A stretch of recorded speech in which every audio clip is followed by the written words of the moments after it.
Tinanggal ko ang pangalan niya sa lahat ng mana, 50 milyong piso na hindi na niya makikita kailanman. Ibinenta ko ang bahay na akala niya ay sa kanya at siniguro kong malaman ng lahat ng tao sa aming lipunan kung anong klaseng anak ang pinalaki ko. Marahil ay iniisip ninyo, anong klaseng ama ang gagawa nito sa sarili niyang kadugo? Anong klaseng halimaw ang tatalikuran ang sarili niyang anak sa panahong dapat sana ay nagluluksa ang buong pamilya? Hayaan ninyong ikwento ko sa inyo, hayaan ninyong ipaintindi ko kung bakit ang isang amang nagmahal ng buong buo ay napilitang gumawa ng isang desisyon na wawasak sa lahat. Ang lahat ay nagsimula sa isang tawag sa telepono. Isang tawag na sumira hindi lang sa puso ko, kundi sa buong pundasyon ng pamilyang binuo namin ng aking yumaong asawa. 8:30 ng umaga, araw ng libing ni Elena, ang aking asawa sa loob ng 40 taon. Nanginginig ang mga kamay ko habang inaayos ko ang aking itim na kurbata.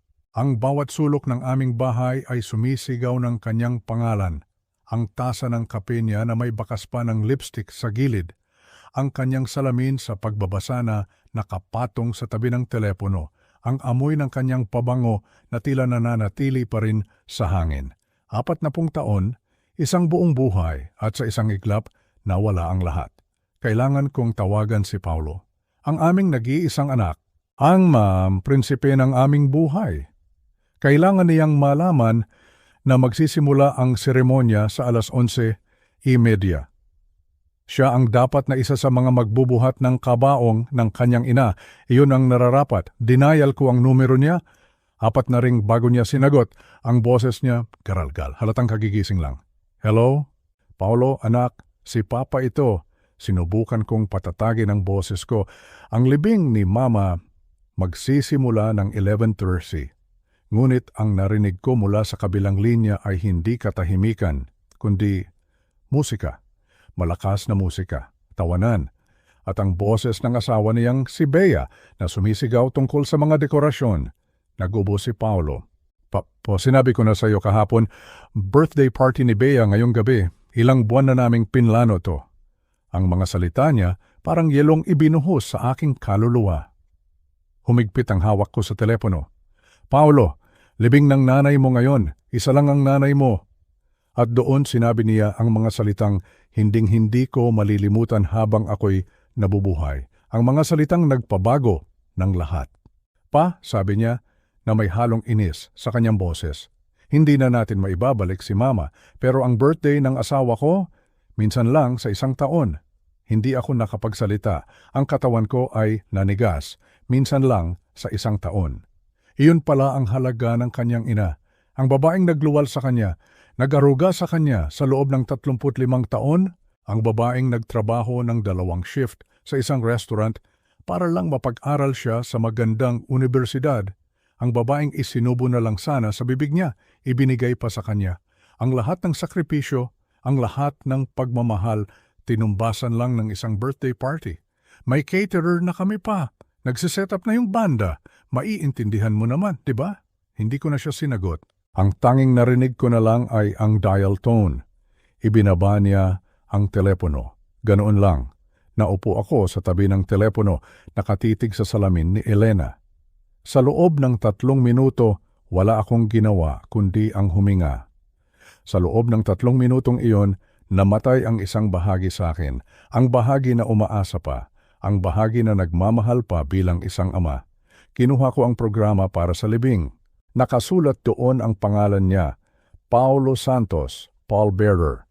Kumuha ako ng ballpen at sa nanginginig ngunit determinadong kamay, kinansela ko ang pangalan niya. Sa sementeryo, nag-iisa akong tumayo sa tabi ng kabaong ni Elena.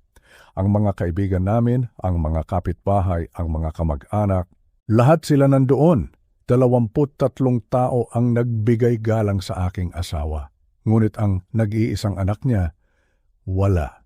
Nasaan si Paulo? Tanong ni Tita Lorna, ang kapatid ni Elena. Ang mga salitang isinagot ko ay lasang-lason sa aking bibig. May mahalaga siyang inaasikaso. Isang kasinungalingan para pagtakpan ang isang katotohanang napakasakit. Isang katotohanang ang anak namin ay walang utang na loob.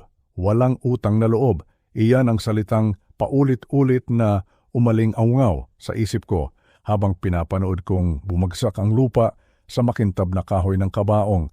Bawat pala ng lupa ay hindi lang naglilibing kay Elena, kundi naglilibing din sa lahat ng ilusyon ko tungkol sa aking anak. Naalala ko ang lahat, ang 12 milyong piso na ginastos namin para sa kanyang edukasyon sa kolehiyo. Ang 20 milyong piso na ibinigay ko bilang down payment para sa magarbong bahay nila ni Bea. Ang 4.25 milyong piso para sa kasal nila na mas engrande pa sa kasal namin. Ang mga sasakyan, ang mga bakasyon, ang mga negosyong nalugi, ang lahat ng emergency na hindi naman talaga emergency. Halos 50 milyong piso, 50 milyong piso ng dugo, pawis at pagmamahal. At ang kapalit, isang birthday party.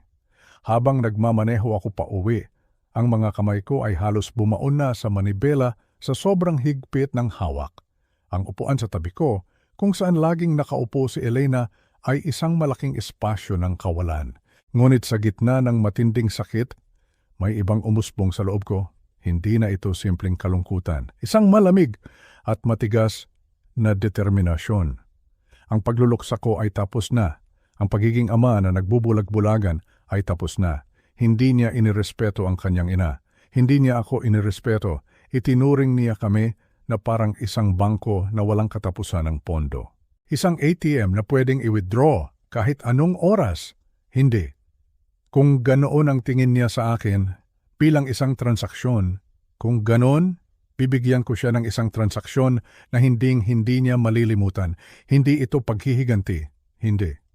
Ito ay pagbibigay ng katarungan. Katarungan para kay Elena. Katarungan para sa 40 taon ng aming pagsasakripisyo. Umuwi ako sa isang tahimik na bahay, ngunit sa kauna-unahang pagkakataon, ang katahimikan ay hindi nakakabingi. Ito ay nagbigay sa akin ng kalinawan.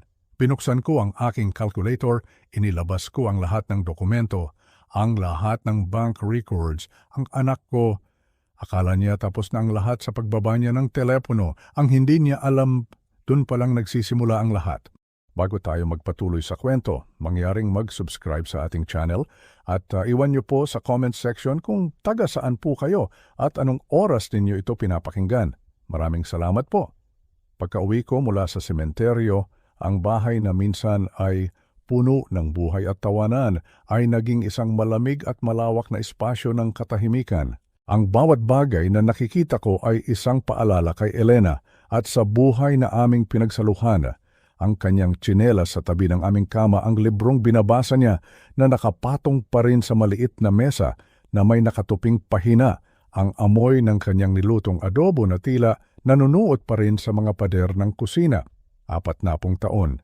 Paano mo isusuma ang 40 taon sa isang hapon lamang ng pagluluksa? Ang sakit ay parang isang alon na paulit-ulit na humahampas sa akin at sa bawat hampas, tila ako'y nababawasan ng hininga. Umupo ako sa paboritong upuan ni Elena, isang lumang silyang yantok na siya mismo ang pumili sa isang maliit na tindahan sa Paete. Maraming taon na ang nakalipas. Dito siya umuupo tuwing hapon, nagkakape habang nagbabasa ng kanyang mga pocketbook. At habang nakaupo ako roon sa gitna ng katahimikan, ang mga alaala ay nagsimulang bumuhos na parang isang malakas na ulan. Naalala ko noong nagsisimula pa lang kami, ako ay isang simpleng construction worker na may malaking pangarap at si Elena naman ay isang waitress sa isang karinderya. Wala kaming pera pero mayroon kaming lahat.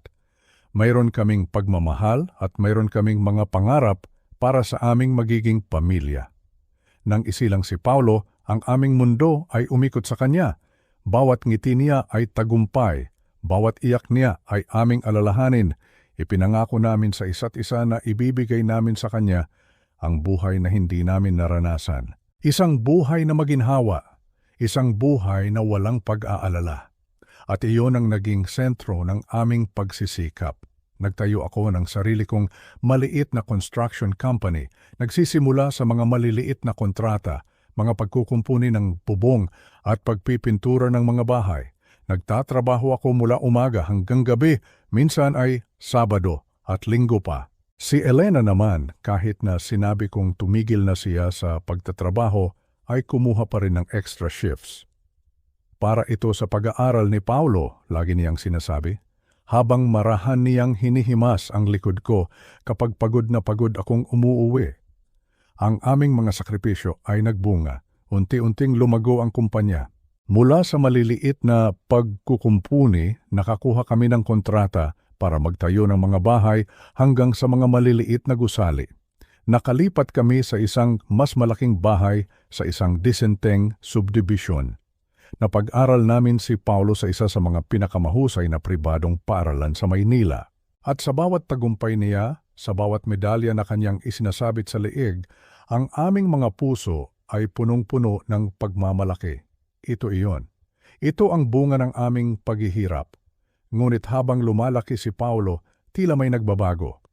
Nasanay siyang laging nakukuha ang lahat ng gusto niya. Isang salita lang niya, ibinibigay namin. Bagong sapatos, bagong cellphone, mga mamahaling laruan. Si Elena, sa kanyang labis na pagmamahal, ay hindi kailanman natutong tumanggi. Hayaan mo na, Armando, sabi niya sa akin isang gabi nang magreklamo ako tungkol sa pagiging gastador ni Paulo. Minsan lang siyang maging bata. Ayokong maranasan niya ang hirap na dinanas natin. Ang pag-aaral niya sa kolehiyo ay nagkahalaga ng 12 milyong piso. Isang malaking halaga, pero para sa amin, ito ay isang puhunan para sa kanyang kinabukasan. Ngunit habang nasa universidad siya, puro party at gimmick ang kanyang inatupag. Kapag tumatawag siya, hindi para mangumusta, kundi para humingi ng dagdag na allowance. At kami naman, ang mga hangal na magulang, ay nagpapadala agad sa takot na baka magutom siya o mapahiya sa kanyang mga kaibigan. Pagkatapos ng kolehiyo, iginiit niyang kumuha ng MBA, isa pang 3 milyong piso na hindi naman niya tinapos dahil bigla siyang nagdesisyon na hanapin ang sarili sa isang mamahaling biyahe sa Europa. Nang ipakilala niya si Bea, nakita ko agad ang uri ng babae nito. Maganda, sopistikada at sanay sa marangyang buhay. Ngunit mahal siya ni Paulo, kaya sinubukan naming mahalin din siya. Ang kasal nila ay nagkahalaga ng 4.5 milyong piso, isang halaga na halos ikinaubos ng aming ipon. At pagkatapos noon, humingi sila ng tulong para sa down payment ng kanilang dream house. 20 milyong piso. Ako ang nagbayad ng lahat. Ako rin ang nag-co-sign sa mortgage. Babalik din naman sa atin niyan pa. Kapag lumago na ang negosyo, sabi ni Paulo, habang yakap-yakap ako. Anong negosyo? Ang negosyo na ako ang nagtayo mula sa wala. Sa gitna ng aking pagmumuni-muni, tumayo ako at nagtungo sa aming silid tulugan. Pinuksan ko ang aparador ni Elena. Sa ilalim ng kanyang mga damit, may isang kahon. Isang kahon na alam kong pinakaiingat-ingatan niya. Pinuksan ko ito. Sa loob, nandoon ang lahat. Ang mga report card ni Paulo mula kindergarten hanggang kolehiyo. Bawat isa ay may maliit na sulat ni Elena sa gilid. Ang galing ng anak natin.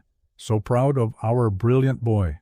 Nandoon din ang mga litrato. Ang unang hakbang ni Paulo. Ang kanyang unang araw sa eskwela, ang kanyang pagtatapos, at doon ko nakita ang isang maliit na notebook, ang sikretong tala-arawan ni Elena. Pinuklat ko ito. Ang mga pahina ay puno ng mga listahan ng mga sakripisyo. Kinansela ang anniversary dinner. Kailangan ni Paulo ng 250,000 para sa pagpapaayos ng kotse. Ipinagpaliban ang check-up ko sa doktor. Mas malaki ang gastos sa kasal ni Paulo kaysa sa inaasahan. Bumili ng generic na groceries ngayong buwan, nagpadala ng pera kay Paulo para sa birthday ni Bea. Bawat salita ay parang isang patalim na tumutusok sa aking puso. At sa huling pahina, ang mga salitang dumurog sa akin. Ibinigay namin kay Paulo ang lahat. Sana alalahanin niya kami ng may pagmamahal. Natatakot ako, Armando. Natatakot ako na pera lang natin ang mahal niya. Paano kung pinalaki natin ang isang anak na hindi marunong magmahal? Isinara ko ang notebook. Ang mga luha ay tuluyan ng bumagsak mula sa aking mga mata. Ngunit hindi na ito mga luha ng kalungkutan. Ito ay mga luha ng galit. At ng mapait na paggising. Tama si Elena. Pinalaki namin ang isang halimaw na nakasuot ng mukha ng aming anak. Kinuha ko ang aking calculator, inilista ko ang lahat. Ang edukasyon, ang bahay, ang kasal, ang kotse, ang mga biyahe, ang hindi mabilang na mga emergency loan, ang mga credit card na ako ang nagbabayad. Ang kabuuan ay halos hindi ko kayang tingnan, 50 milyong piso. 50 milyon, halos lahat ng aming pinagpaguran sa buong buhay namin. Ang halaga ng aming mga pangarap, ibinigay namin ng buong pagmamahal at pag-asa. At ang isinukli niya, hindi na natin maibabalik si Mama. Sa sandaling iyon, ang Armando na isang mapagmahal na ama ay namatay. Pinalitan siya ng isang negosyante. Isang negosyante na tiningnan ang lahat ng ito hindi bilang isang problema ng pamilya, kundi bilang isang masamang puhunan. At ang isang masamang puhunan ay kailangang putulin bago ka nito tuluyang maubos. Ang kalungkutan sa aking dibdib ay napalitan ng isang malamig at matigas na bato. Tapos na ang pagiyak, oras na para maningil. Kinabukasan, gumising ako bago pa sumikat ang araw. Ang bahay ay tahimik pa rin, ngunit ang katahimikan ay hindi na mabigat. Ito ay naging isang blankong canvas kung saan ko sisimulang iguhit ang aking mga plano. Hindi ako nagtimpla ng kape. Umupo ako sa aking mesa sa study kung saan nakakalat ang mga papeles na pinag-aralan ko buong gabi. Mga bank statement, mga titulo ng lupa, mga kontrata ng pautang. Ang mga ito na ngayon ang aking naging Biblia, ang mga numero ang aking naging dasal.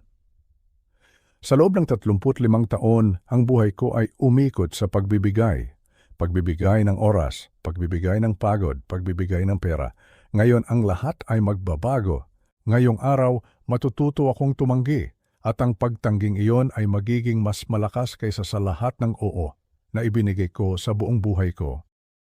Nag-aayos ako ng mga papeles nang tumunog ang telepono. Tiningnan ko ang caller ID. Paolo. Ang puso ko ay hindi man lang kumabog, tila isang piraso ng yelo na ang pumalit dito. Hinayaan ko itong mag-ring ng 4 na beses bago ko sinagot, pinanatiling kalmado at pantay ang aking boses. Hello? Pa, kumusta? Sana okay ka lang pagkatapos ng kahapon. Ang boses niya ay masigla, parang walang nangyari. Iyon ang boses na lagi niyang ginagamit kapag may kailangan siya. Napansin ko, hindi niya binanggit ang salitang libing. Hindi niya tinanong kung paano ko kinakaya ang pagkawala ni Elena. Ang kahapon para sa kanya ay isang abala lamang, isang bagay na kailangang lagpasan para makabalik sa normal. Ayos lang ako, sagot ko, habang ang mga mata ko ay nakatutok sa mga dokumentong nakakalat sa aking mesa. Mabuti naman, mabuti. Pa, tumatawag ako kasi kailangan naming bayaran ang ilang mga hindi inaasahang gastos. Narinig ko ang pagkukunwari sa kanyang boses. Yung party ni Bea sobrang saya, pero medyo napasobra kami sa gastos. Alam mo na, minsan lang naman mag-32, di ba? Sa background, narinig ko ang boses ni Bea. Sabihin mo sa kanya yung banda. Oo nga pala, patuloy ni Paulo. Kumuha kami ng isang sikat na live band. Dinala namin lahat sa bagong steakhouse sa bayan. At pinilhan ko si Bea ng napakagandang diamond bracelet. She deserves the best, di ba? Kaso dumating na yung mga bill ng credit card at kailangan naming magbayad agad ng mga ₱100,000. ₱100,000. Ang halaga ay umalingaw-ngaw sa aking tainga. Halos 1,000,000 para sa isang gabi ng kasiyahan. Ang halagang iyon ay kaya ng bumuhay sa isang pamilya sa loob ng ilang taon. Iyon ang halaga ng isang bahay sa probinsya. Iyon ang halaga ng pagpapaopera para sa isang malubhang sakit. Ngunit para sa kanila, iyon lang ang halaga ng isang party. Ang ika-47 pautang sa loob ng 15 taon. Kaya, pwede mo bang i-wire transfer sa account ko ngayon? Sobrang stress na kasi si Bea sa mga bayarin. At alam mo naman, yon kapag nag-aalala, ang linya ay nanahimik. Hinihintay niya ang aking oos gaya ng dati. Ang oo na laging nariyan na hindi kailanman nagtatanong. Ang oo na nagmula sa pagmamahal ng isang ama na kanilang inabuso hanggang sa wala nang natira. Tumingin ako sa litrato ni Elena sa aking mesa. Ang kanyang ngiti ay tila nagbibigay sa akin ng lakas. Tumingin ako sa mga haligi ng numero na nagpapatunay sa kabuuang halaga ng pagiging anak ni Paulo. At pagkatapos, Huminga ako ng malalim. Hindi. Isang salita lang. Ngunit sa isang salitang iyon, naramdaman ko ang paggalaw ng mga bundok sa loob ko. Nagkaroon ng mahabang katahimikan sa kabilang linya. Pagkatapos, anong sabi mo pa? Hindi kita narinig. Ang sabi ko, hindi, Paulo. Hindi na ako magbibigay sa iyo ng kahit anong pera. Ang maskara ng kasiglahan ay biglang nawala sa kanyang boses. Napalitan ito ng hindi makapaniwalang tono. Seryoso ka ba? Tatanggihan mo ako ngayon? Pagkatapos ng lahat ng pinagdaanan natin nitong linggo? Lahat ng pinagdaanan natin, ang kapal ng mukha niyang sabihin yon. Na para bang kasama ko siyang nagdusa sa pagkawala ni Elena at hindi nagpapakasaya sa isang party. 35 taong gulang ka na, Paulo. Ano nang kinalaman nun? Hindi mo ba pwedeng tulungan ang anak mo sa oras ng gipitan? Hindi naman sa wala kang pera pa. Alam nating pareho na kaya mo yan. Hindi. Sa background, narinig kong sumisigaw si Bea. Sabihin mo kailangan natin ang perang yan. Nagastos na natin. Sinabi ko ng hindi. Ang mga salitang iyon ay parang bago sa aking bibig, ngunit naramdaman kong tama ang mga ito. Ang unang pagkakataon na tinanggihan ko si Paulo sa kahit anong bagay. Hindi ako makapaniwala, ang boses niya ay naging malamig na parang yelo. Kamatayan lang ni Mama, tapos nagiging madamot ka sa pera. Gusto ni Mama na tulungan mo kami. Ang manipulasyon, napakakaswal, napakasanay. Ilang beses na niyang ginamit ang barahang iyon? Ilang beses na kaming bumigay ni Elena dahil ginamit niya ang katapatan sa pamilya? Ang gusto ng nanay mo ay ang nandoon ka sa libing niya. Narinig ko ang pagbigat ng kanyang paghinga. Sige, bahala kami dito. Magma-max out kami ng ibang card, mangungutang sa mga magulang ni Bea kahit ano. Pero huwag mong asahan na dadalaw kami dyan kung ganyan ka. Ang banta, ang paborito niyang sandata. Sa loob ng 35 taon, iyon ang laging gumagana. Ang kanyang presensya bilang gantimpala sa aking pera, ang kanyang pagkawala bilang parusa sa aking pagtanggi. Ngunit ang Armando na kausap niya ngayon ay iba na. Naiintindihan ko, sagot ko ng mahinahon. Ano? Nagulat siya sa aking sagot. Naiintindihan ko. Mag-iingat ka, Paulo. At bago pa siya makasagot, ako na ang unang nagbaba ng telepono. Ang telepono ay nanatiling tahimik sa aking mesa. Hindi na ito isang instrumento ng manipulasyon. Sa kauna-unahang pagkakataon sa loob ng maraming dekada, tinapos ko ang isang pag-uusap sa aking anak sa sarili kong mga termino. Pinuksan ko ang aking laptop at hinanap ang employee file ni Paulo. Bukas ng umaga, magkakaroon kami ng ibang klaseng pag-uusap. Isang pag-uusap na gagawin sa opisina kung saan ako ang boss at hindi ang amang nakalimot na sa pagkakaiba. Kung gusto ni Paulo na ituring ako bilang isang estranghero, pagbibigyan ko siya sa paraang propesyonal. 7:30 pa lang ng umaga, naroon na ako sa lobby ng Santos Construction. 2 oras bago ang karaniwang pagdating ni Paulo. Ang litrato niya ay nakasabit sa dingding ng mga management, nakangiti ng may kumpiyansa sa isang suite na ako pa ang bumili para sa kanya. Ngayong araw, tiningnan ko ang larawang iyon sa ibang mga mata. Nakita ko ang pagkamayabang kung saan dati ay nakikita ko ang pag-asa. Sa loob ng aking opisina, ang mga personnel file ni Paulo ay nakalatag sa aking mesa na parang mga ebidensya sa isang korte. 8 taon ng mga talaan ng pagtatrabaho ang nagsasabi ng totoong kwento. Mga hindi natapos na deadline, mga reklamo mula sa mga kontraktor, mga pinalobong expense report, mga proyektong naantala dahil mas inuuna ni Paulo ang mahahabang tanghalian kaysa sa supervision. Mga relasyon sa kliyente na nasira dahil sa kanyang kaswal na saloobin sa mga pangako. Lahat ng ito ay pinalagpas ko noon. Katapatan sa pamilya, ang marahang paalala ni Elena na si Paulo ay natututo pa lang. Ngunit ang mga dokumentong ito ay nagpapakita ng isang pattern ng propesyonal na kapabayaan na sana inagtapos na sa karera ng sinumang empleyado, maraming taon na ang nakalipas. Bandang 8:45, tinawag ko si Susan Mitchell sa aking opisina. Bilang aming HR Director, kailangan niyang asikasuhin ng maayos ang mga papeles. Walang bahid ng pagkagulat sa kanyang mukha nang ipaliwanag ko ang aking desisyon. Ilang buwan na pala niyang Idinodokumento ang mga pagkakamali ni Paulo, naghihintay lang sa aking pag-aksyon. Ihahanda ko po agad ang mga termination documents. Sir, sabi niya ng tahimik. Kailangan ba ng security escort? Tanong ko. Opo, sir. Standard protocol po iyon para sa mga management termination. Nagpraktis ako ng aking sasabihin sa salamin ng opisina, pinapanood ang aking refleksyon na binibigkas ang mga salita ng may matatag na profesionalismo. Walang emosyon, walang paliwanag na higit pa sa kung ano ang hinihingi ng batas. Papasok si Paulo sa silid na ito bilang empleyado ng kanyang ama at lalabas bilang isang manggagawang tinanggal sa trabaho. 9:30, pumasok si Paulo.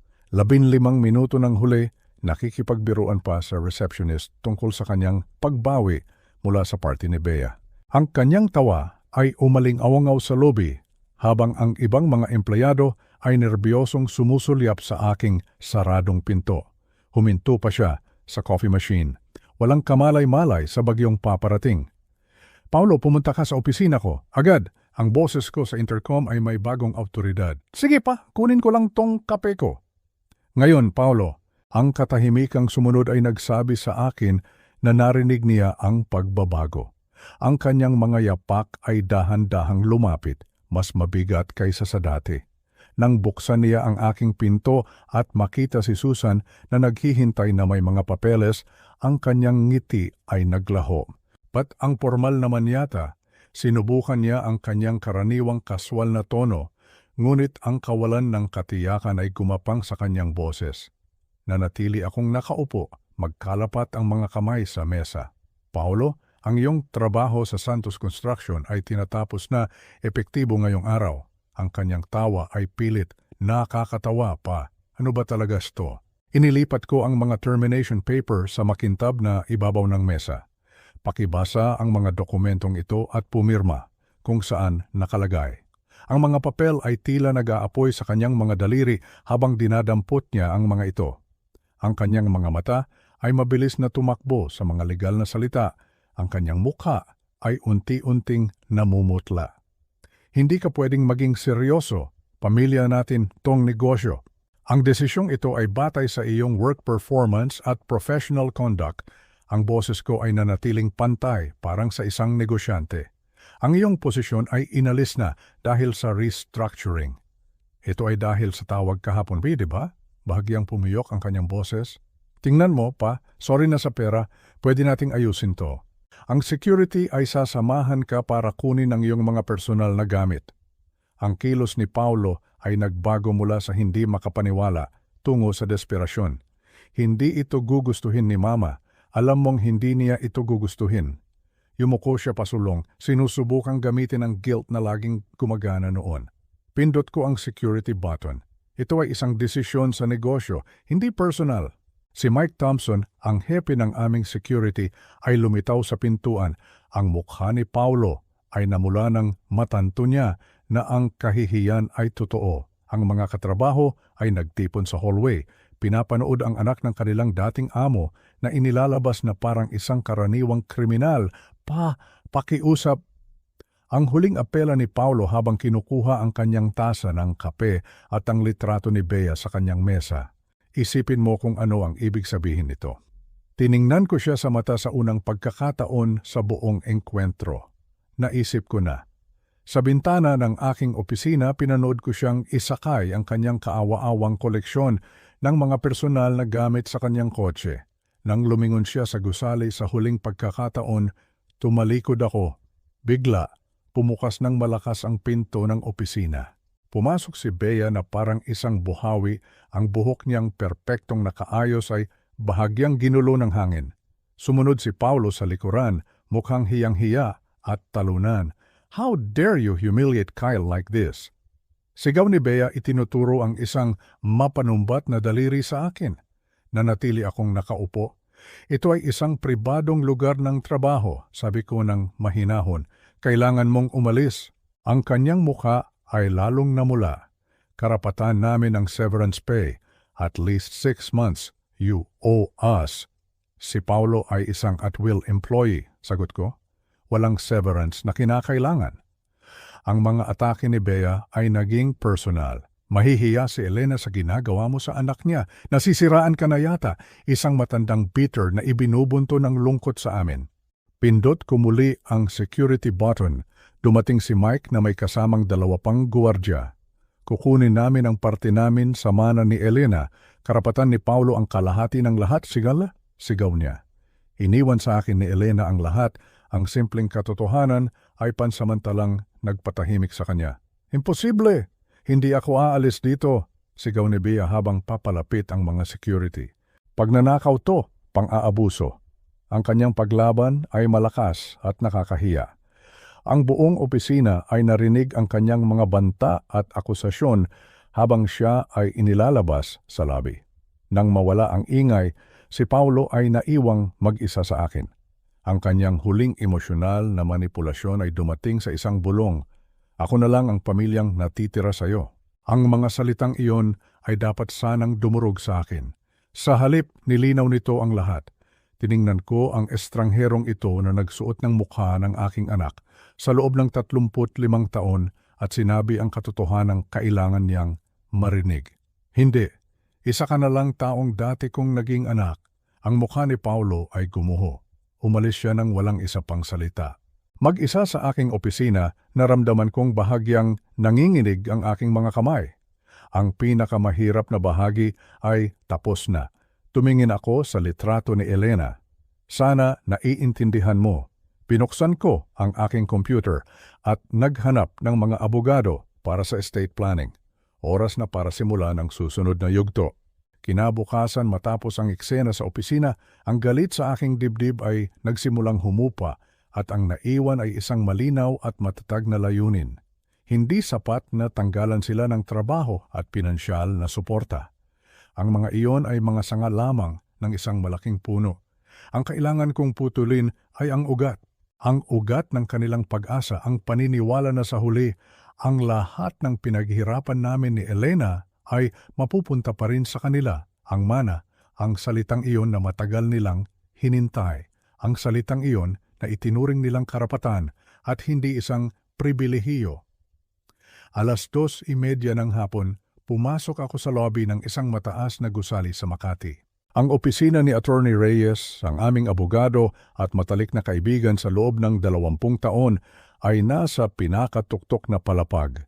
Pagpasok ko sa kanyang opisina, bumungad sa akin ang isang malawak na tanawin ng buong syudad mula sa mga bintanang salamin.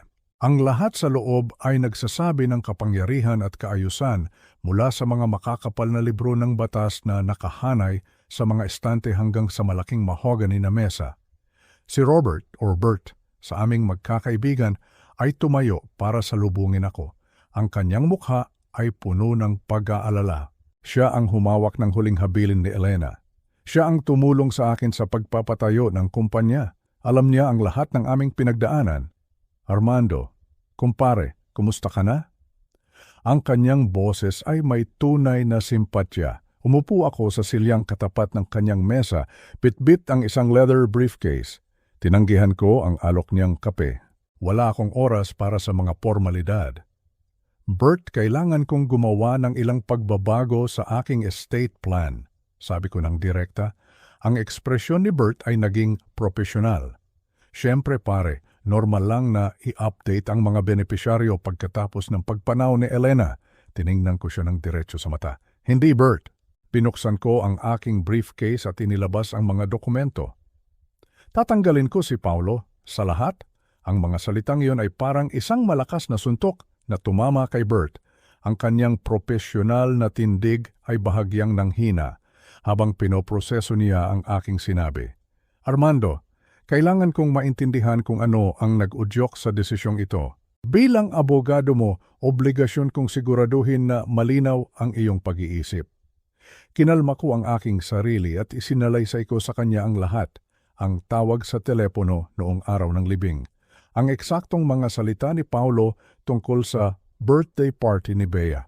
Habang nagsasalita ako, nakita ko ang pagdidilim ng mukha ni Bert. Ang pag-aalala niya bilang abogado ay napalitan ng galit bilang kaibigan ni Elena. Naintindihan niya ang bigat ng kataksilan ni Paulo. Gusto kong gumawa ng isang ganap na bagong huling habilin. Patuloy ko.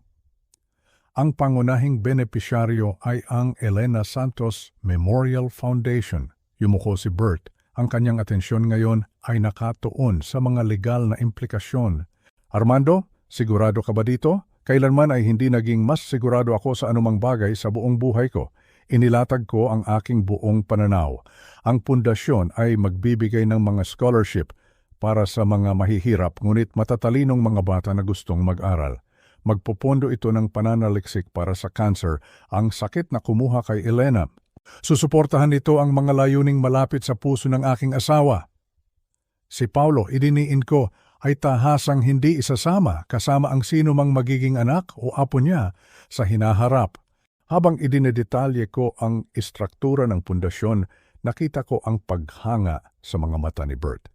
Ang paglilipat ng mga ari-arian ng kumpanya sa isang irrevocable trust ay poprotekta sa lahat mula sa anumang posibleng demanda. Ako ang mananatiling may kontrol habang nabubuhay ako at ang pundasyon ang magmamay-ari ng lahat pagkamatay ko. Kailangan nating palitan ang lahat ng benepisyaryo sa insurance, SSS, at mga bank account, sabi ni Bert, habang mabilis na nagsusulat sa kanyang legal pad. Isang napakadetalyadong plano ito, pare. Ang bahay ng pamilya, ang bahay kung saan lumaki si Paulo, ay ipagbibili. At ang mga kikitain ay idodonate sa pundasyon. Ang mga alahas ni Elena ay isusubasta para sa kawanggawa. Mayroon lamang isang pagbubukod, ang singsing sa kasal ni Elena. Ito ay ililibing kasama ko kapag dumating na ang aking oras. Paano ang mga gamit ni Paulo noong bata pa siya? Marahang tanong ni Bert. I-donate, sagot ko ng walang pag-aalinlangan. Sistematikong tinatanggal ko si Paulo sa aking buhay. Ginawa ni Bert ang kanyang profesional na tungkulin. Tinanong niya ako tungkol sa aking estado ng pag-iisip kung ito ba ay dulot lamang ng matinding kalungkutan. Ngunit ang aking mga makatwirang sagot at detalyadong plano ay nagpakita ng malinaw na pag-iisip. Unti-unti, ang kanyang tono bilang isang nag-aalalang kaibigan ay naging isang humahanga na profesional. Ang formal na seremonya ng pagpirma ay nagsasangkot ng dalawang legal na saksi mula sa opisina ni Bert. Ang aking matatag na pirma ay tila salungat sa bigat ng bawat desisyon. Ipinaliwanag ni Bert na ang mga dokumentong ito ay may bisa na agad ayon sa batas. Si Paulo ay opisyal nang wala nang mamanahin. Gusto kong makatanggap si Paulo ng formal na abiso tungkol sa pagbabagong ito, utos ko. Sumunod ang mga karagdagang legal na proteksyon, mga dokumento ng power of attorney na nag-aalis ng autoridad ni Paulo, mga medical directive na hindi siya kasama sa mga desisyon sa aking kalusugan. Isang living will na may mga tiyak na tagubilin tungkol sa aking pangangalaga. Sinigurado ni Bert na idokumento ng husto ang aking katinoan sa pag-iisip. Bukas, pupuntahan ko ang mga bangko para i-update ang lahat ng account. Tanggalin si Paulo bilang benepisyaryo sa mga retirement fund at investment portfolio. Ang pagpaplano para sa pundasyon ay nagdulot ng hindi inaasahang kapayapaan sa akin. Hinirang ko si Bert bilang isang trustee, tinalakay namin ang istruktura ng board at pinlano ang mga unang tatanggap ng scholarship. Ang alaala ni Elena ay pararangalan sa pamamagitan ng edukasyon, isang bagay na lubos niyang pinahalagahan. Ipagmamalaki ni Elena ang pundasyong ito, sabi ni Bert habang kami ay nagtatapos. Lagi siyang naniniwala sa edukasyon at pagtulong sa kapwa.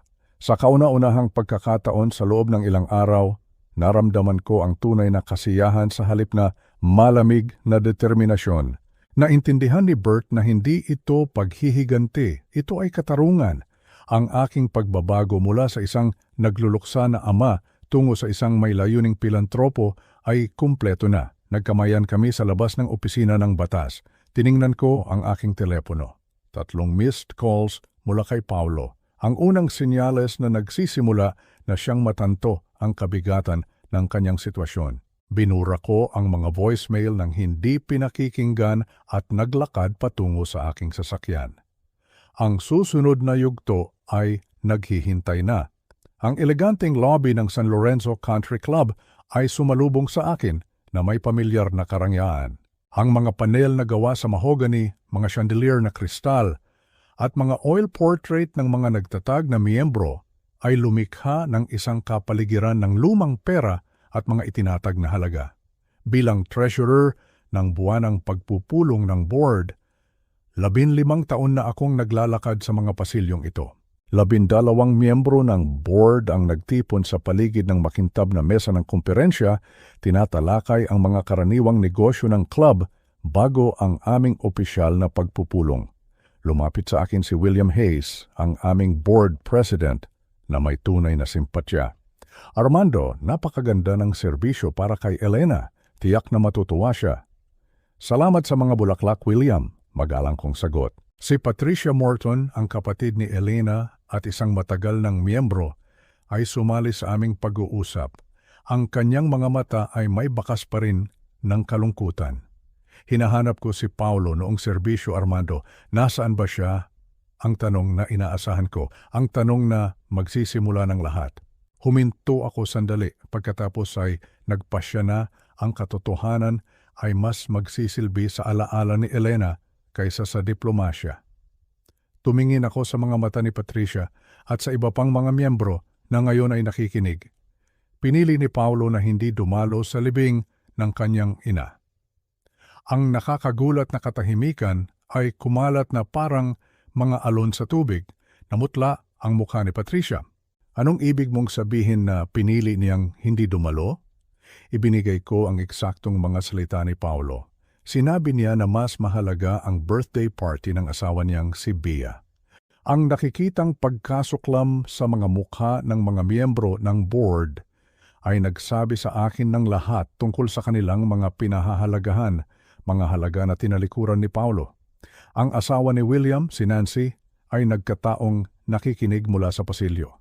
Sa loob ng ilang minuto, gumagawa na siya ng mga tawag sa telepono. Ang kwento ay umabot sa Ladies Bridge Club sa loob ng 1 oras, pagkatapos ay kumalat sa mga social elite ng San Lorenzo na parang apoy sa damuhan.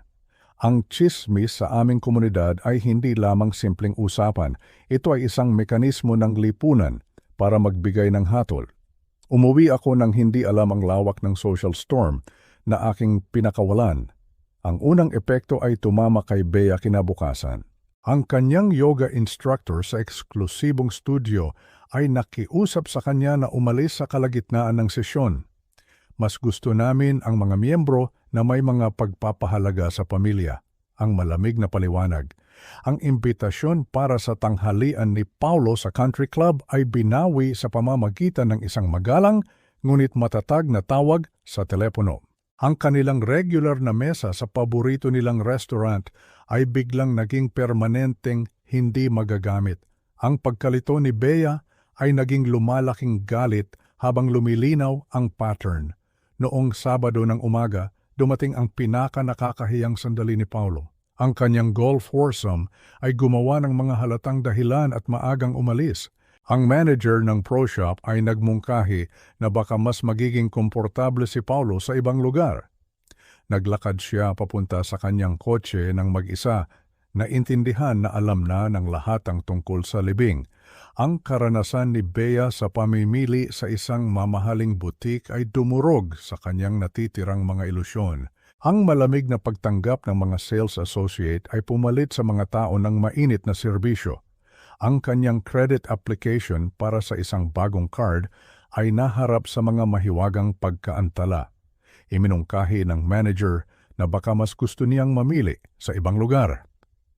Ang profesional na paghihiwalay ni Paulo ay naging kasing tindi.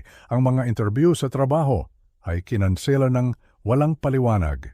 Ang mga dating kasosyo sa negosyo ay tumigil sa pagsagot sa kanyang mga tawag. Ang kanyang networking lunch sa Chamber of Commerce ay naging awkward at maikli. Alam na ng mga potensyal na employer ang kwento bago pa man siya dumating. Ang huling dagok ay dumating sa Elite Salon kung saan ang regular na appointment ni Bea ay biglang kinansela. Nang marinig niya ang ibang mga kliyente na pinag-uusapan ang kanyang walang pusong asawa, tumakbo siya palabas na umiiyak. Ang kolumnista ng society page ng lokal na pahayagan ay nabanggit ang nakakadismayang pagkawala sa serbisyo ni Margaret.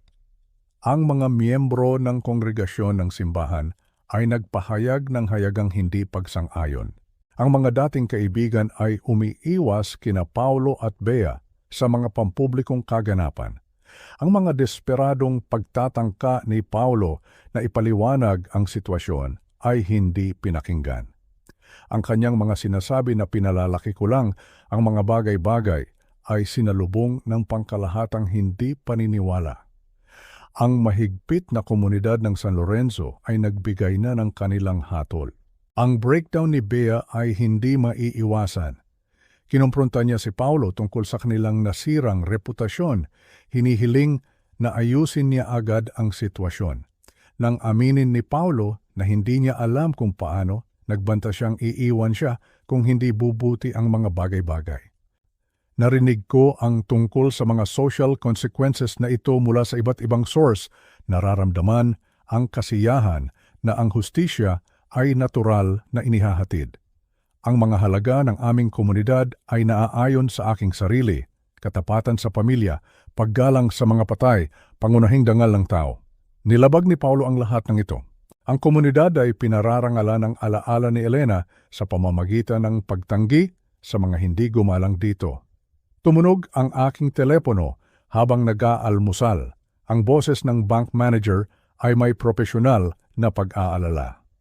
Mr. Santos, ang bayad sa mortgage ni na Paulo at Bea ay 30 araw ng overdue.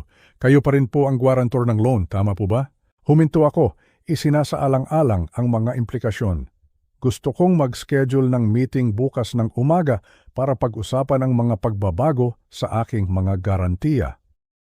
Ang pressure sa pananalapi ang kukumpleto sa sinimulan ng social exile. 9:00 ng umaga, naglakad ako sa lobby na gawa sa marble ng First National Bank, lampas sa mga oil portrait ng mga nagtatag na miyembro na nagtayo ng kanilang mga yaman sa tapat na pagtatrabaho at mga halaga ng pamilya. Ang opisina sa kanto ng bank manager na si David Harrison ay tanaw ang Pasig River kung saan ang mga barge ay nagdadala ng kargamento na nagtayo ng kasaganaan ng Maynila sa loob ng maraming henerasyon. Ang kaba ni David ay halata habang sinusuri niya ang mga file ni na Paulo at Bea na nakakalat sa kanyang mahogany desk. Ang mga papeles ng mortgage, mga kasunduan sa pautang at mga guarantee form ay lumikha ng isang paper trail ng pinansyal na pag-asa na malapit ng magwakas. Armando, salamat sa pagpunta sa maikling abiso. Ang boses ni David ay may hindi komportableng formalidad. Ang mortgage ni Paulo ay 60 araw ng delinkwente. Ang halagang dapat bayaran ay mahigit 1,000,000 piso. Umupo ako ng may perpektong kahinahunan, magkalapat ang mga kamay. Naiintindihan ko na kailangan ninyo ang aking garantisadong bayad. Well, oo, tulad ng ginawa mo sa nakalipas na 3 buwan. Ang palagay ni David ay nakabitin sa hangin na parang usok bago ang sunog. Withdraw ko na ang aking garantiya, epektibo kaagad.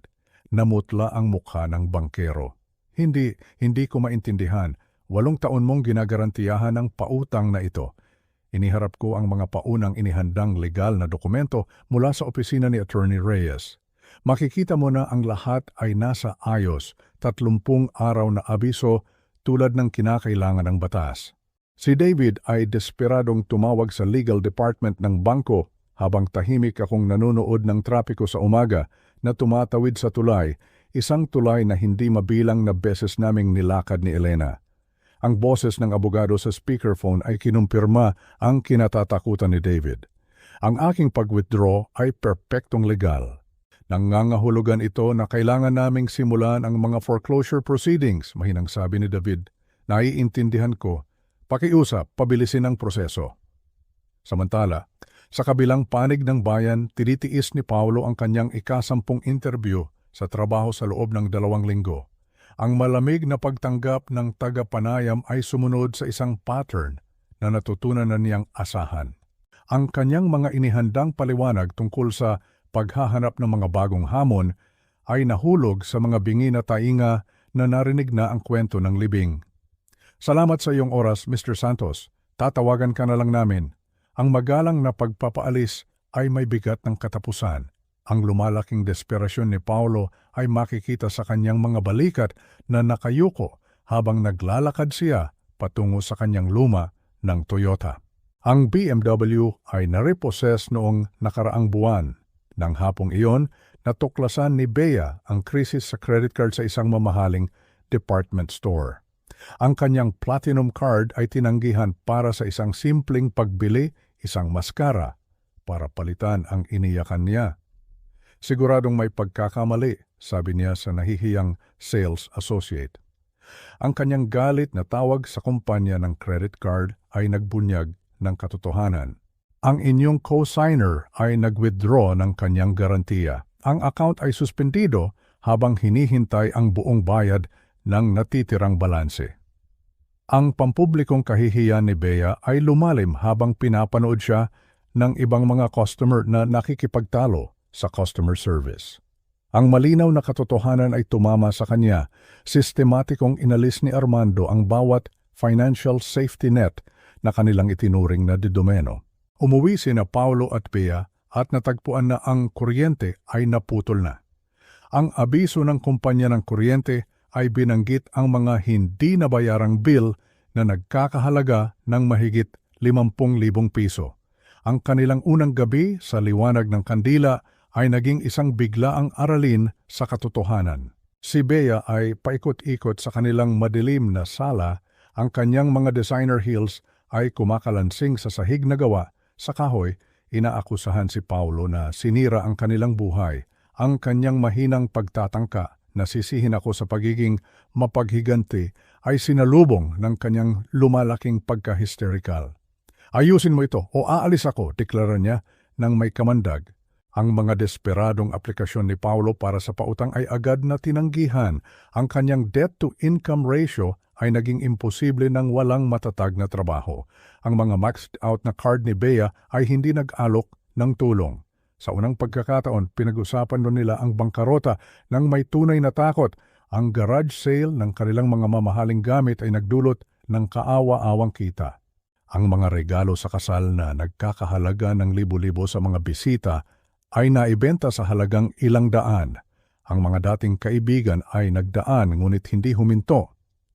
Pinanood ni Bea ang kanyang koleksyon ng alahas na nawawala sa mga estranghero habang ibinenta ni Paulo ang kanyang mga golf club sa isang tinidyer. Ang pag-repossess sa BMW sa sikat ng araw ay nagbigay ng libangan sa kapitbahayan.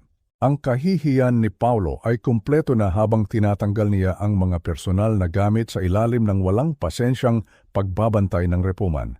Sumisigaw si Bea sa driver habang sumisilip ang mga kapitbahay mula sa kanilang mga bintana. Nagdaan ako sa kanilang bahay ng gabing iyon, pinagmamasdan ang nakikitang kaguluhan ng may kasiyahan. Hindi ito kalupitan, ito ay bunga. Laging itinuturo ni Elena na ang mga aksyon ay may mga resulta. Sa wakas, natututunan ni Paulo ang aral na iyon. Nang tumawag si Paulo, nagmamakaawa para sa isang harapang pagpupulong. Sinasabing may mahalaga siyang sasabihin. Pumayag akong makipagkita sa Morrison Park kinabukasan ng hapon. Ang parehong parke kung saan ko siya tinuruang magbisikleta 30 taon na ang nakalilipas noong tinitingnan pa niya ako nang may pagmamahal sa halip na pagkalkula. Ibinaba ko ang telepono at tiningnan ang isang naka-frame na litrato ng batang si Paulo sa kanyang bisikleta. Naaalala ang mga mas simpleng panahon. Pagkatapos, itiniklop ko ang litrato sa aking mesa. 6 na buwan pagkatapos ng aking pakikipag-usap sa bangko, ang araw ng paghuhukom ay dumating. Ang county foreclosure auction ay naganap sa mga hagdanan ng munisipyo.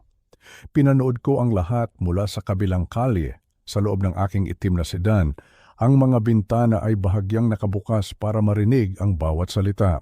Ang bahay sa 1247 Maple Avenue, ang dating dream house ni Paulo at Bea, ang tahanan na binayaran ng dugo at pawis namin ni Elena, ay inilagay na sa pampublikong bentahan.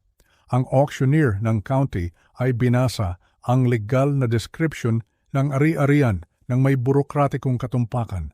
Isang maliit na grupo ng mga real estate investor at mga usisero ang nagtipon. Sina Paulo at Bea ay nakatayo sa isang tabi, malayo sa karamihan. Ang mga luha ni Bea ay kumikinang sa sinag ng araw sa umaga.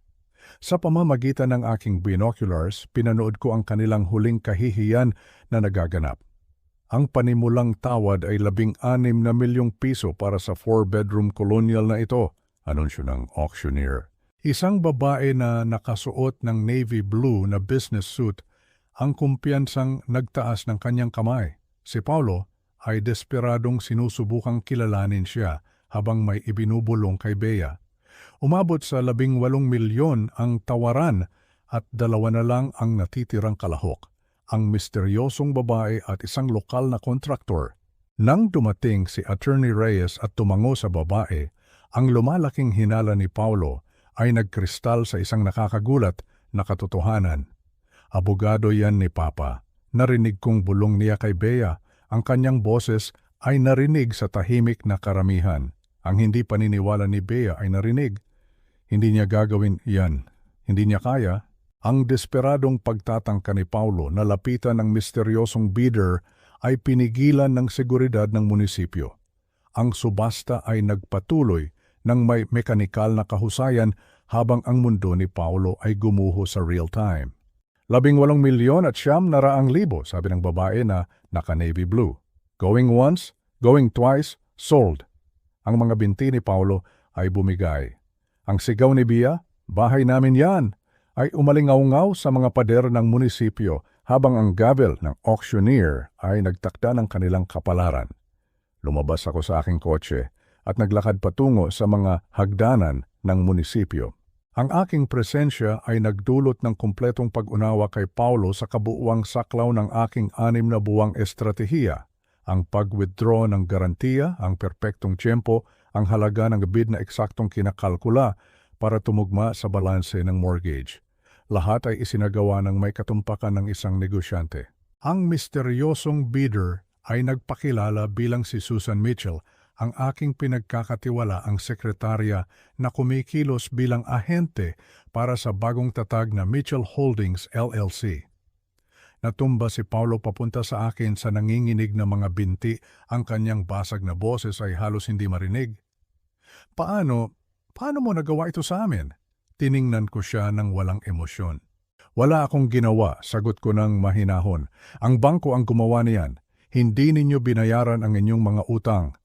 Ang kanyang mga desperadong pakiusap tungkol sa paboritong hardin ni Elena, ang mga sampagita at rosal na itinanim mismo ng kanyang ina at ang pagmamahal nito sa bahay na iyon ay sinalubong ng aking malamig na tugon. Wala na si Elena dito para makita kung ano ang iyong pinaggagawa.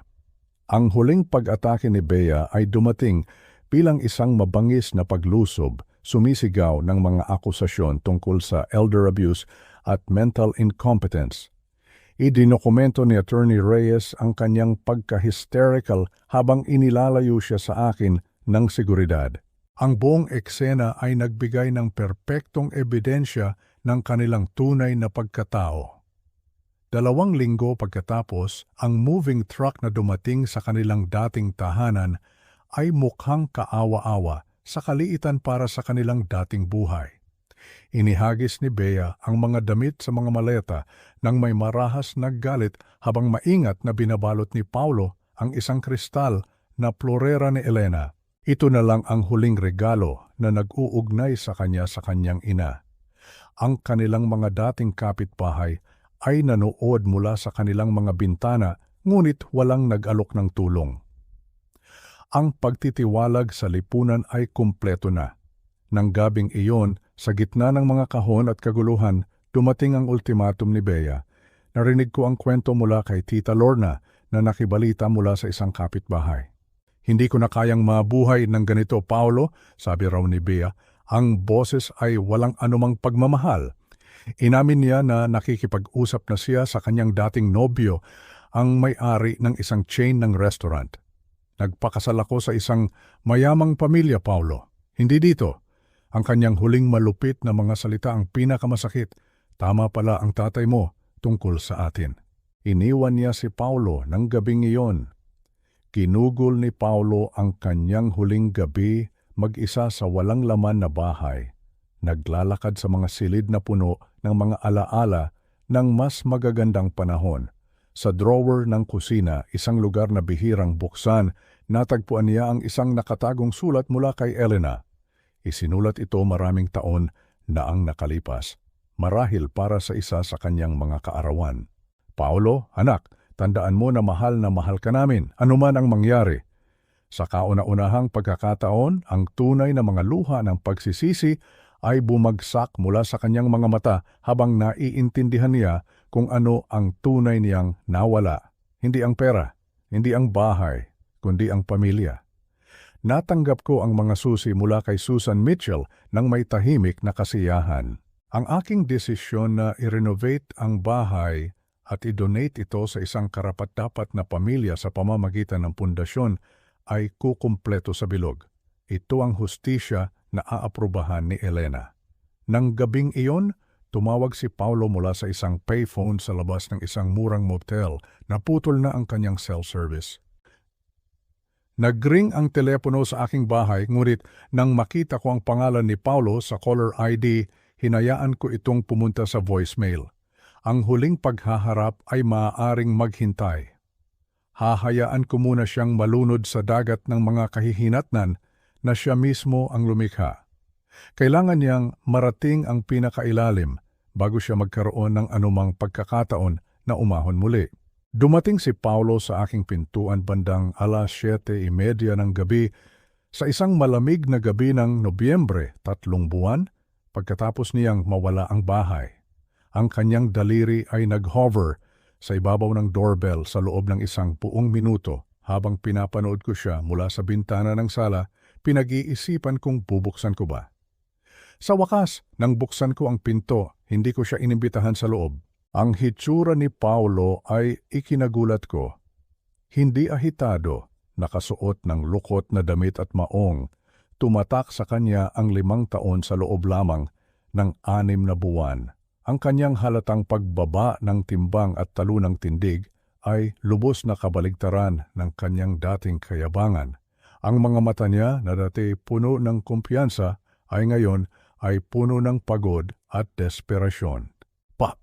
Nagsimula siya, ang kanyang boses ay nanginginig. Alam kong nagkamali ako ng malaki. Inilunsad niya ang isang inihandang talumpati tungkol sa pag-unawa sa kanyang mga pagkakamali ngayon. Inilarawan niya ang buhay sa isang studio apartment sa itaas ng isang laundromat. Inilarawan niya ang pagtatrabaho sa isang gas station para sa minimum wage. At ikinuwento niya kung paano siya iniwan ni Bea para sa kanyang ex-boyfriend na may-ari ng restaurant. Natutunan ko na ang aking leksyon tungkol sa kung ano talaga ang mahalaga, sabi niya. Ang kanyang mga mata ay nagmamakaawa. Nakikinig lang ako nang walang imik mula sa pintuan. Habang nagsasalita siya, nakita ko ang bawat galaw, narinig ko ang bawat tono. Ito ay isang pag-arte. Isang musi naman ang pag-arte, marahil. Ngunit ang pag-arte pa rin. Nang lumipat siya ng taktika, iminungkahi na ako ay malungkot sa malaking bahay na ito at nag-aalok na maging ang anak na gusto ni Mama, na maging ako. Nakilala ko ang bawat pamamaraan ng manipulasyon na kanyang ginagamit. Ang paggamit ng kalungkutan, ang paggamit sa alaala ng kanyang ina, ang lahat ng ito ay pamilyar. Kailan ang kaarawan ng nanay mo? Bigla kong tanong, pinuputol ang kanyang talumpati. Natigilan si Paulo. Ang kanyang mga mata ay nag-alinlangan. June 15, mali. Ang kaarawan ni Elena ay sa Mayo 15. Ano ang paborito niyang bulaklak? Rosas? Isa pang maling sagot. Si Elena ay mahilig sa sampagita, ang simpleng, mabangong bulaklak na sumisimbolo sa kadalisayan. Isang bagay na hindi kailanman naintindihan ni Paulo. Ang aking realisasyon ay kumpleto na. Hindi niya talaga kilala si Elena. Hindi niya kilala ang babaeng nagbigay buhay sa kanya. Ang kilala lang niya ay ang ina na nagbibigay ng pera. Ang ina na nagtatakip sa kanyang mga pagkakamali. Ang ina na isang ideya sa kanyang isip, hindi isang tunay na tao. Ang kanyang lumalaking pagkadismaya sa aking mga tanong ay nagbunyag ng kanyang tunay na kalikasan. Ang dating mayabang na tono ay bumalik. Ano ba ito pa? Isang test. Sabihin mo na lang sa akin kung ano ang gusto mong marinig. Sa wakas, lumabas ang kanyang tunay na layunin. Sige, oo, kailangan ko ng tulong. Inilabas niya ang mga eviction notice, ang mga desperadong pangako na babayaran niya ako kapag nakahon na ako. Ang mungkahi na ako ay sapat na mayaman para tulungan ang pamilya. Nakita pa rin niya ako bilang isang ATM. Ang kanyang huling manipulasyon ay ang pinakamasakit. Ginamit niya muli si Elena. Madudurog ang puso ni Mama kung makikita niya tayong ganito. Lagi siyang naniniwala sa pangalawang pagkakataon. Miss ko na rin siya, Paim, pareho nating siyang mahal. Sa isang saglit ng hina ako, naalala ko ang mabait na puso ni Elena, ang kanyang walang katapusang pag-asa na magbabago si Paulo. Ngunit pagkatapos ay napagtanto ko na ito mismo ang kinatatakutan ni Elena, na ang pagmamahal niya ay gagamitin bilang isang sandata laban sa akin. Gusto mong malaman kung ano talaga ang iniisip ng nanay mo? Pumasok ako sa loob, iniwan siyang nakatayo sa labas. Kinuha ko ang nakatagong talaarawan ni Elena mula sa kanyang nightstand at bumalik sa pinto. Binuksan ko ito sa huling pahina at pinasa ng malakas ang kanyang sariling mga salita. Natatakot ako, Armando, natatakot ako na pera lang natin ang mahal ni Paulo. Paano kung pinalaki natin ang isang anak na hindi marunong magmahal? Ang nakakagulat na kataisang taon ang lumipas. Sa isang maaraw na umaga ng Mayo, naglakad ako sa mga landas ng Riverside Cemetery, dala ang isang pumpon ng sariwang sampagita para sa puntod ni Elena. Ang mga ibon ay umaawit sa mga puno ng akasya at ang mga bulaklak ng tagsibol ay namumukadkad sa paligid. Ang hangin ay sariwa at sa kauna-unahang pagkakataon sa loob ng mahabang panahon, naramdaman kong mas malusog ako at higit sa lahat, payapa. Lumuhod ako sa tabi ng makintab na lapida ni Elena, maingat na inayos ang mga sampagita habang marahang nagsasalita na parabang nandoon lang siya at nakikinig.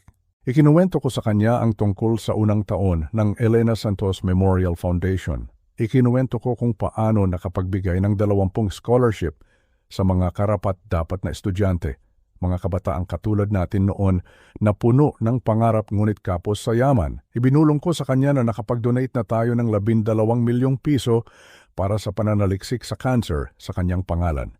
Ang alaala niya ay buhay na buhay. Mahal ko. Si Paulo naman, sabi ko sa hangin, ang aking boses ay payak at walang bahid ng galit. Nagtatrabaho siya sa isang karinderya sa kanto.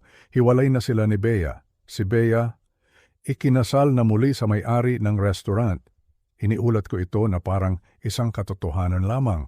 Wala akong naramdamang kasiyahan sa kanyang paghihirap. Katarungan lamang. Pag-alis ko sa sementeryo, dumaan ako sa isang maliit na kainan para magkape. At doon sa hindi inaasahang pagkakataon, nakita ko siya. Si Paulo.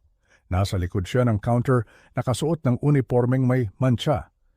Nagtama ang aming mga mata, ang pagkabigla at ang kitang-kitang kahihiyan sa kanyang mukha ay hindi maikakaila habang kalmado akong umorder ng kape. Tinatrato siya na parang isang ordinaryong manggagawa. Kumusta po kayo? Ang kanyang boses ay mahina, ngunit sa kauna-unahang pagkakataon mayroon itong tunay na pagpapakumbaba. Ayos lang ako, salamat. Sagot ko. Alam ko pong hindi sapat ang sorry, tahimik niyang sabi, habang inilalapag ang aking kape. Tumingin ako sa kanya. Hindi nga sapat. Tumango si Paulo at nakita ko ang luhang namumuo sa kanyang mga mata. Naiintindihan ko na ngayon kung ano ang nawala sa akin. Hindi naman pala tungkol sa pera siya, di ba? Gusto ninyong mahalin ko kayo. Hindi ang wallet ninyo, gusto rin niyon ni Mama. Sa unang pagkakataon, ang kanyang mga luha ay tila totoo. Ginawa ko ang dapat kong gawin, paliwanag ko. Iyon ang aaprubahan ni Elena. Wala akong pinagsisisihan sa lahat ng iyon. Alam ko po, pagtanggap ni Paulo, dapat lang sa akin ang lahat ng iyon. Oo, sabi ko, dapat lang. Nang tanungin niya kung meron pa bang paraan para makabalik, sumagot ako ng matapat. Hindi ko alam, Paulo. Siguro, Kailangan mong patunayan na talagang nagbago ka na, hindi sa salita, ipakita mo sa gawa. Inilarawan ko sa kanya ang bago kong buhay.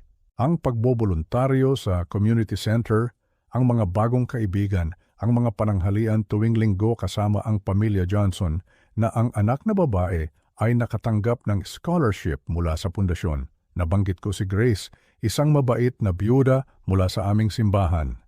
Ang buhay ko ay puno na ng layunin at tunay na mga relasyon. Pag-uwi ko, dumaan ako sa dating bahay ni Paulo.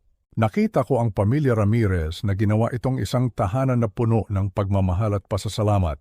Kumaway sa akin si G. Ramirez mula sa hardin na dating inalagaan ni Elena. May mga batang naglalaro kung saan dating naglalaro si Paulo. Ang bahay ay sumasalamin na ngayon sa lahat ng pinahalagahan ni Elena.